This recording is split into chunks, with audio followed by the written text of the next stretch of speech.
Hi guys, welcome to my vlog. Today is it's my birthday. Ta-da!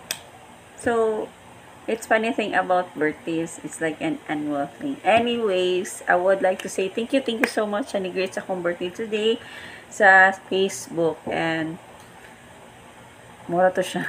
Igor ako ni greet. Igor ako ni paan nga tawag ana. Nag-appreciate much and I would mag-shout out ko sa akong best friend nga si Leah Silawan. Siya may nag-spend time sa akong birthday together with my baby Clay. And anyways, akong baby siya. Nasa sa akong katri. Naghinuktok. And anyways, she spent time with me, with my baby Clay, and with my niece Kiana. Ko yung akong pagumangkon. Kay nagpalit siya toys sa Grand Mall. So, anyways, anita po sa akong birthday today is pagbuntag sa Yumi ng Lakaw.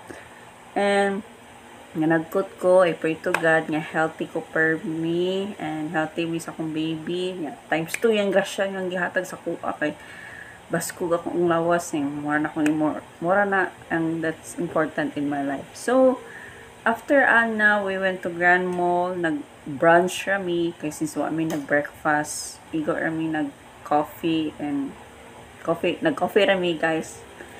Then, after brunch, then, ito, ning house mi sa, dito may Newtown, sa McDo. So, another kao na sad. After na is, then, I texted my best friend nga, magkita mi sa McDo, as she already knew, tibaw na siya nga birthday na ko karon.